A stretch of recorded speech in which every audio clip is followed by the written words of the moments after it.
Hi friends, दिव्यज्ञान channel में आप सभी का हार्दिक स्वागत है और मैं हूं पंकज राय। आज मैं आप सभी के लिए प्रैक्टिस पेपर सेट नंबर 27 यानी 27वां अभ्यास प्रश्न पत्र लेकर के आया हूं।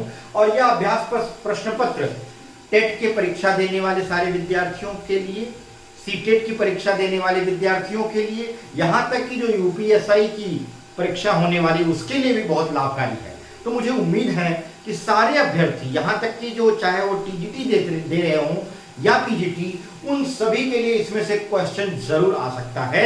इसलिए ऐसे सारे अभ्यर्थी जो ये तमाम सारी परीक्षाएं दे रहे हैं, बिल्कुल ध्यान दें। पहला प्रश्न है, कौन सा अयादी संधि का उदाहरण है? यहां पूछा जा रहा है अयादी संधि। आप जानते हैं कि अयादी संधि में ए के बाद अगर कोई भिन्न स्वर आता है तो अय हो जाता है, अय के बाद कोई भिन्न स्वर आता है तो आय हो जाता है, ओ के बाद कोई भिन्न स्वर आता है तो अव हो जाता है, और औ के बाद कोई भिन्न स्वर आता है तो आव हो जाता है।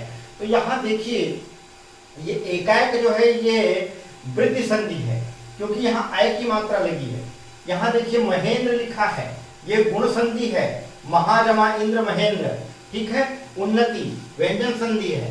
पावक देख लीजिए, पौ जमा अक होता है, पौ जमा अक बराबर पावक। औ के बाद भिन्न स्वर अ आया, इसलिए ये क्या हो गया? आव हो गया, आव, ठीक है। आगे देख लीजिए, तो ए विकल्प सही होगा। दूसरा है, रात भर जागना स्वास्थ्य के लिए अच्छा नहीं है, रेखांकित शब्द को पहचानिए। रात भर जागना स्वास्थ्य के लिए अच्छा नहीं है, रेखांकित पद को पहचानिए। यहां पर रेखांकित पद रात भर लिखा गया है, और आप जानते हैं कि रात भर जो है यह अव्यय बन गया, तो यह विशेषण नहीं है, यह भाववाचक संज्ञा नहीं है, यह समुच्चय बोधक अव्यय हो सकता है क्या? आप जानते हैं कि समुच्चय बोधक वे अव्यय होते हैं जो दो वाक्यांशों, वाक्यों या शब्दों को जोड़ते हैं, जैसे और, एवं, अथवा इत्यादि। लेकिन रात भर ये संयोजक अव्यय, समुच्चय बोधक अव्यय भी नहीं है। तो ये क्या है? ये कालवाचक क्रिया विशेषण है, क्योंकि ये जागना जो क्रिया है, ठीक है, इसकी रात भर जागना स्वास्थ्य के लिए अच्छा नहीं है। तो आदमी जाग कब रहा है? रात भर। और रात भर क्या बता रहा है? क्रिया के होने का क्या? काल यानी समय। तो ये क्या हो जाएगा? कालवाचक क्रिया विशेषण हो जाएगा। तीसरा प्रश्न देख लेते हैं, विशिख किस शब्द का पर्यायवाची है? विशिख जान लीजिए बाण का पर्यायवाची है। अगर आप श्री रामचरितमानस पढ़े होंगे तो उसमें भगवान राम जब समुद्र से प्रार्थना करते हैं कि वो थोड़ा कम हो जाए, अपनी लहरों को थोड़ा समेट ले, ताकि हम लंका पर आसानी से चढ़ाई कर सकें और वहां से आने जाने का रास्ता बना सकें। और काफी दिन तक प्रार्थना करने के बाद जो वो विनती करने के बाद समुद्र नहीं सुना, तो राम ने कहा था कि लक्ष्मण बाण सरासर यानु सूख्यों बारिद विशिख कृशानु। विशिख शब्द का प्रयोग वहां किया गया है। तो विशिख का मतलब होता है बाण। अपने सहारे पर रहने वाले के लिए एक शब्द है। जो व्यक्ति अपने सहारे पर रहता है उसके लिए एक शब्द का प्रयोग किया जाता है, स्वावलंबी, ठीक है। आत्मनिर्भरी नहीं कहा जाता, आत्मनिर्भर कहा जाता है। बलिष्ठ का सवाल ही नहीं है, क्योंकि वो आत्मनिर्भर है, ताकत की बात नहीं की जा रही है, वो यहाँ अपने ऊपर विश्वास की बात भी नहीं कही जा रही है। तो कौन सा विकल्प सबसे सही होगा? ए। आ जाइए पांचवें प्रश्न पर। बरात का तत्सम रूप है। बरात शब्द का तत्सम रूप होगा वर यात्रा। तो किसकी यात्रा होती है? वर की यात्रा होती है, इसलिए उसको क्या कहा जाता है? बरात। कामायनी के रचनाकार कौन है? कामायनी एक बहुत बड़ा महाकाव्य है, और जिसके लिखने वाले यानी रचयिता कौन है? जयशंकर प्रसाद, जिसने उसमें 9 सर्ग डाले हैं, ठीक है। 9 सर्ग यानी 9 भागों में उसको विभाजित किया गया है। आगे देख लीजिए, 7वां प्रश्न है, निम्न में अशुद्ध वाक्य कौन सा है? पहला देखिए, मैंने उससे बात की थी, यह शुद्ध वाक्य है। हमें क्या ढूंढना है? अशुद्ध वाक्य ढूंढना है। सूर्य पूर्व में उगता है, यह भी शुद्ध वाक्य है। यह बात हर कोई जानता है, यह भी शुद्ध वाक्य है। तुम्हारे से कोई काम नहीं हो सकता, यह अशुद्ध वाक्य है। तुम्हारे से कोई काम नहीं हो सकता, यह अशुद्ध वाक्य है, हमें अशुद्ध वाक्य ढूंढना था। 8वां प्रश्न देख लीजिए, कृत्रिम निम्न में से किसका विलोम है? कृत्रिम, कृत्रिम का मतलब होता है बनावटी, और इसका विलोम क्या होगा? प्राकृतिक। डी विकल्प सही होगा। 9वां प्रश्न देखिए, उत्तर प्रदेश में कौन सी भाषा नहीं बोली जाती? भाषा मतलब बोली, कौन सी ऐसी बोली है दिए गए विकल्पों में से जो उत्तर प्रदेश में नहीं बोली जाती? ब्रजभाषा बोली जाती है, कन्नौजी भी बोली जाती है, अवधी भी बोली जाती है। अवधी और ब्रजभाषा एक समय ऐसा था जिसमें इसमें साहित्य लिखे जाते थे इन भाषाओं में। अब ये सिर्फ बोली यानी बोलने के काम में ही आती है, इनमें कोई साहित्य ज्यादातर नहीं लिखा जा रहा है। ठीक है, एक समय ऐसा था ये सब इसमें ये भाषा के रूप में प्रयोग की जाती थी, अर्थात इसमें लेखन कार्य भी किया जाता था। तो ब्रजभाषा, कन्नौजी और अवधी ये उत्तर प्रदेश की बोलियां हैं, लेकिन पहाड़ी जो है उत्तर प्रदेश की बोली नहीं है। आप जानते हैं जब से उत्तराखंड या उत्तरांचल जो भी कह लीजिए एक अलग राज्य बना दिया गया उत्तर प्रदेश से, तब से उसमें उत्तराखंड में गढ़वाल और कुमायूं जो डिस्ट्रिक्ट डिवाइड हुए, वहां की बोलियां क्या हैं? पहाड़ी हैं। ठीक है, वहां कौन सी बोली बोली जाती है? पहाड़ी बोली बोली जाती है। तो अब वो उत्तर प्रदेश का भाग नहीं रहा, इसलिए उत्तर प्रदेश की यह बोली भी अब नहीं मानी जा सकती। 10वां प्रश्न देख लेते हैं। इस तरह का विराम चिन्ह देखिए, इस तरह का विराम चिन्ह किसका प्रतीक होता है? क्या यह विवरण चिन्ह होता है? नहीं, गलत है। तुल्यता सूचक होता है? हाँ, तुल्यता सूचक होता है, यह तुलना के लिए किया जाता है। ठीक है, लाघव चिन्ह का? नहीं, लाघव चिन्ह एक डॉट होता है। संयोजक चिन्ह? संयोजक चिन्ह भी नहीं है, संयोजक चिन्ह एक माइनस मार्क की तरह से होता है, जिसको हम योजक चिन्ह भी कहते हैं। चलिए अब 11वें प्रश्न से आगे का प्रश्न देखेंगे। अब 11वें प्रश्न से देखेंगे। 11वां प्रश्न है, निम्न में से अघोष वर्ण कौन सा है? पहले जान जाइए कि जो अघोष वर्ण होते हैं वो किसी भी वर्ग के पहले और दूसरे वर्ण होते हैं। कौन से वर्ण? पहले और दूसरे वर्ण अघोष होते हैं। इस हिसाब से देखिए, वर्ग का यहाँ पर च छ ज ये तीसरा वर्ण है, ये चौथा वर्ण है और ये तीसरा वर्ण है, जबकि ये जो है क अपने ही वर्ग का पहला अक्षर है, तो पहला वर्ण जो है वो अघोष होता है, इसलिए क जो है अघोष हो जाएगा।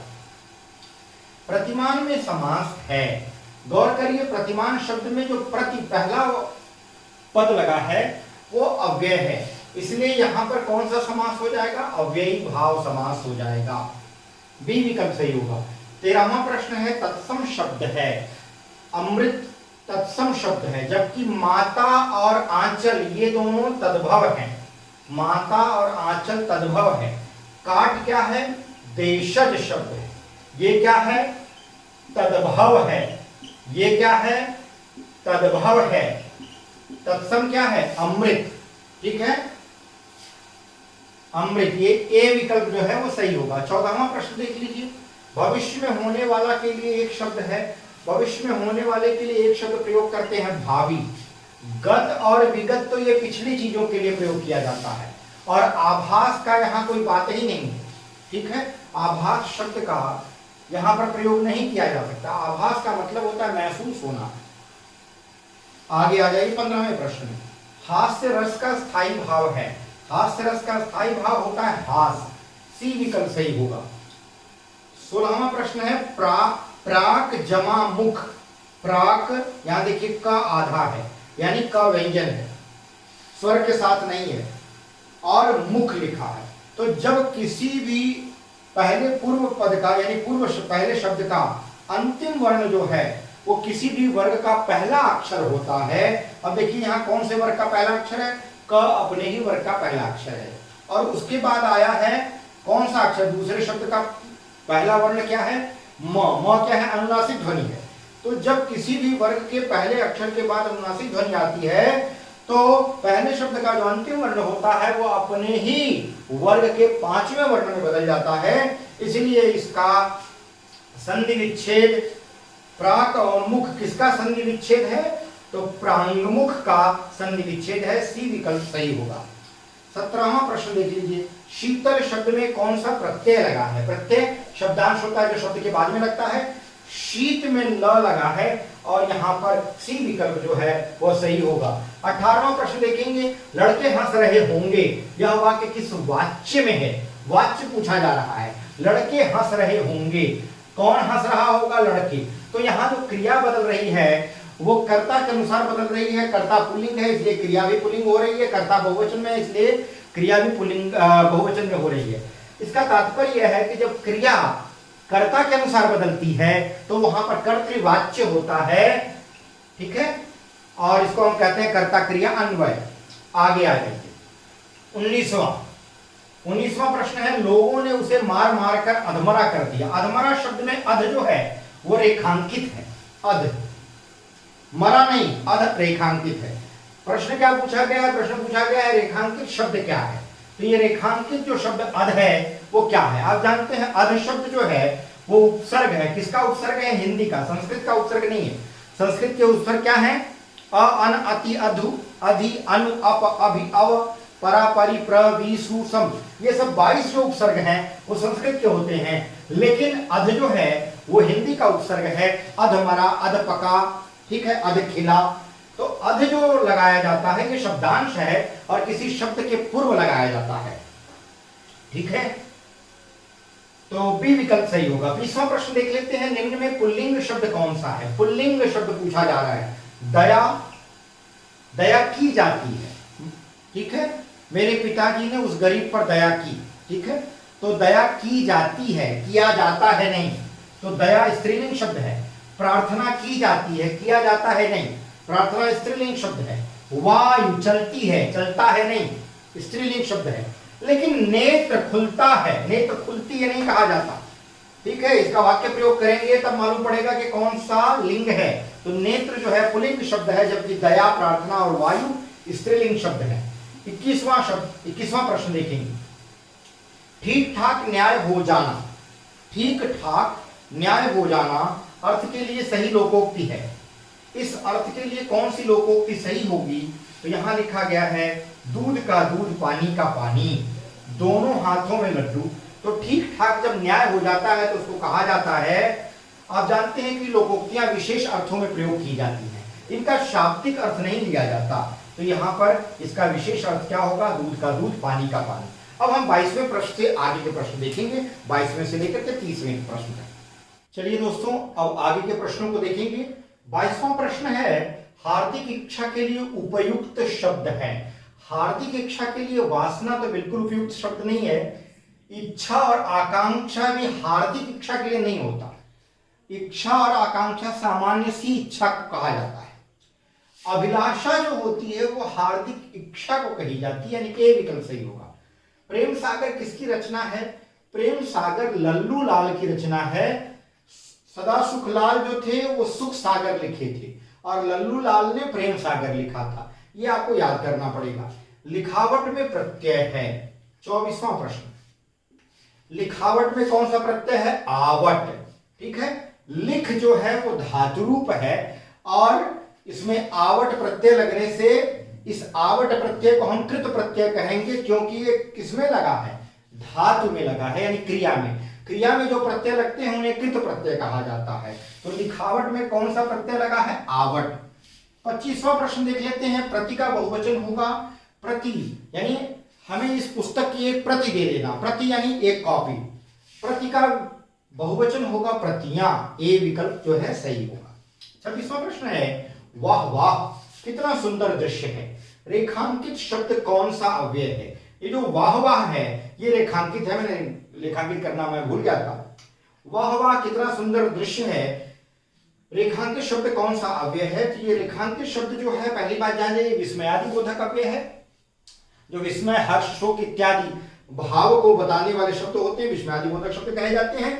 और ये विस्मय में क्या प्रकट कर रहा है? ये शब्द हर्ष प्रकट कर रहा है, खुशी प्रकट कर रहा है। ए विकल्प सही होगा। ये हर्ष बोधक अव्यय है, ये शोक बोधक अव्यय नहीं है। ये किसी को संबोधित करने के लिए प्रयोग नहीं किया गया है, न तो तिरस्कार बोधक अव्यय है। तो ये तीनों विकल्प जो हैं वे गलत हैं। ए विकल्प सही होगा। 27वां प्रश्न है, मोहन एक अच्छा विद्यार्थी है, वाक्य में विशेष्य है। मोहन एक अच्छा विद्यार्थी है। देखिए विद्यार्थी है, मोहन क्या है? विद्यार्थी है। तो विद्यार्थी की विशेषता बताने के लिए क्या शब्द प्रयोग किया गया? अच्छा। मोहन विद्यार्थी कैसा है? अच्छा विद्यार्थी। तो अच्छा शब्द विशेषण है और एक जो आया है, एक अच्छा विद्यार्थी, एक जो है अच्छा विशेषण की भी विशेषता बता रहा है, इसलिए इसको प्रविशेषण कहा जाएगा। तो एक प्रविशेषण है, अच्छा विशेषण है, विद्यार्थी क्या है, विशेष्य है, जिसकी विशेषता बताई जा रही है। तो डी विकल्प सही होगा। वाक्य में विशेष्य क्या है, विद्यार्थी, न कि मोहन। यहां मोहन की विशेषता नहीं बताई जा रही है, विद्यार्थी की विशेषता बताई जा रही है। आगे आ जाइए, 28वां प्रश्न, ने किस कारक का चिन्ह है। आप जानते हैं, मैंने आपको कारक पढ़ाया है, अगर नहीं आपको दिमाग में आ रहा है या ध्यान में आ रहा है, अभी कुछ ही दिनों पहले मैंने लाइव क्लास लिया था, उसमें कारक को 1 घंटे पूरा एक्सप्लेन किया था। अगर आप मेरी पुरानी 2-2.5 साल पहले की वीडियो देखेंगे तो उसमें कारक 1 मिलियन व्यू लगभग होने वाला है। तो उसमें मैंने डिटेल में बताया है कारक के बारे में, कारक के प्रकारों और उनके विभक्तियों के बारे में। तो ने जो है वो कर्ता कारक की विभक्ति है। कर्ता ने कर्म को कर्ण से संप्रदान के लिए, अपादान से अलग होने के लिए, संबंध काकी के, नानी ने, रारी रे, अधिकरण में पर, और संबोधन हे, अरे, अहो। 29वां देख लेते हैं, इनमें से विलोम शब्दों का एक गलत युग्म है। कौन सा युग्म यानी जोड़ा गलत है विलोम शब्दों का। दक्षिण का वाम होता है, ठीक है, दक्षिण वाम। आगे आ जाए, विधि, निषेध, बर्बर, सभ्य। बर्बर का सभ्य होगा, सही है, ठीक है। अच्छा, विधि, निषेध, ये भी जो है क्या है, सही है, बिल्कुल। उद्यमी, निरुद्यम, ठीक है। उद्यमी का कभी कभी क्या होता है, उद्यमी का आलसी भी होता है, ठीक है, निरुद्यम कहा गया है। अब देखिए, दक्षिण का वामपंथी, ठीक है, ये जो है वह गलत है, ए विकल्प होगा। आपको यहां बी विकल्प भी लगता होगा, क्योंकि उद्यमी का आलसी होता है, बी विकल्प लगता होगा, लेकिन सबसे सही ए विकल्प है। 30वां देख लीजिए, निम्न में से कौन सा वाक्य सरल वाक्य नहीं है। सरल वाक्य नहीं है। लड़का दौड़ता है, ये सरल वाक्य है, सही है, लेकिन हमें क्या ढूंढना है, सरल वाक्य जो नहीं है। बंदर पेड़ पर चढ़ रहे हैं, सरल वाक्य है। मैंने लड़के को बुलाया, सरल वाक्य है। डी विकल्प देखिए, इस मेले का उद्देश्य है, इस मेले का उद्देश्य है, क्या उद्देश्य है, व्यापार में वृद्धि हो, और ये किससे जुड़ा है, की से, ठीक है। तो यहां एक पार्ट वाक्य का एक खंड उपवाक्य जो है दूसरे पर निर्भर है, इसलिए यह सरल वाक्य नहीं है, बल्कि यह मिश्रित वाक्य है, या हम इसको कहते हैं मिश्र वाक्य, ठीक है। तो मैं समझता हूं आज का वीडियो आपको पसंद आया होगा। अगली वीडियो में एक नए विषय के साथ मैं आपसे फिर मिलूंगा, तब तक के लिए बहुत बहुत धन्यवाद।